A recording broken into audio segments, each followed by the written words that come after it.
You know, service to relatives is a blessing. That's what the Mangala Sutta says. And well, it's something we can all reflect on. News that the Buddha was residing at Rajagaha and was preaching his Dhamma reached the ears of the aged king Suddhodana. His desire to see his enlightened son grew stronger and stronger. On 9 successive occasions, he sent 9 courtiers, each with a large following, to invite the Buddha to Kapilavatthu.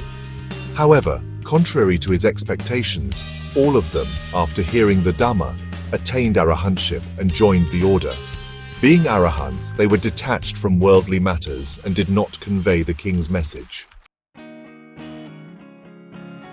In disappointment, the king sent Kaludai, a faithful courtier and playmate of the Buddha, to deliver the invitation. Like the rest, he too attained arahantship and joined the order. But unlike the others, he fulfilled his mission. He conveyed the king's request and successfully persuaded the Buddha to visit his father. As the season was ideal for travel, the Buddha, with a large retinue of disciples, made the long journey to Kapilavatthu, stopping at various places and preaching the Dhamma on the way. After 2 months, he arrived. He stayed at the Nigrodha Park, which was actually a property of a Sakya relative. The conceited Sakyas, who were really quite proud of their noble lineage, thought to themselves, "He is our younger brother, nephew or grandson," and so they instructed the younger princes to pay respect while they themselves just sat behind. Seeing this lack of reverence, the Buddha decided to subdue their pride by ascending into the air and performing the twin miracle, which, you know, was a supernatural display of psychic power. King Suddhodana, after witnessing this, was deeply moved and paid homage, mentioning that this was his 3rd salutation to the Buddha. All the Sakyas then reverently paid homage as well. The Buddha then descended and took his seat. At that moment, an unexpected shower of rain fell on the assembly. This mysterious phenomenon reminded the Buddha of a similar incident in a past life, which he then recounted in the form of the Vesantara Jataka. Delighted by the discourse, the relatives departed, forgetting to invite the Buddha and his disciples for the following day's meal. King Suddhodana too forgot, assuming the Buddha would naturally come to the palace.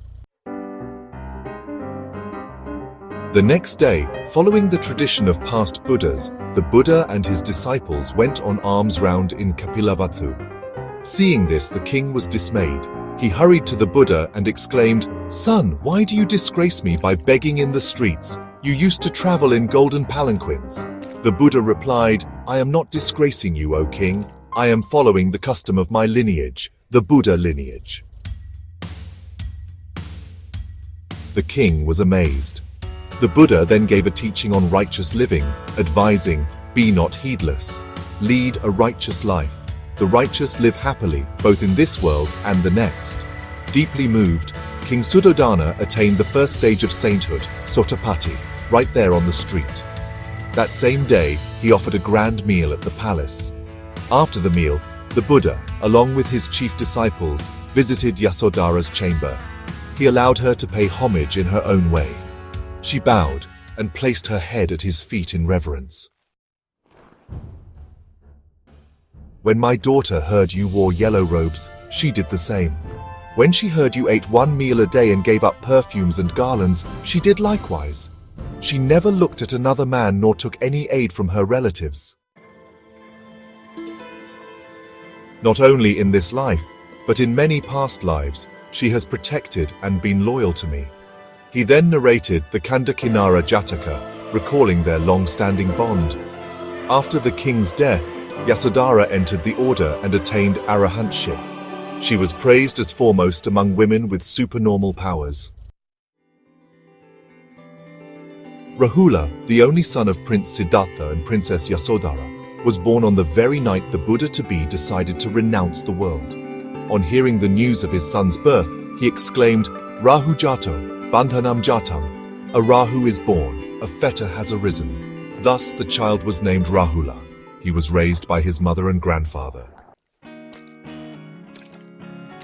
When Rahula was 7, the Buddha returned to Kapilavatthu.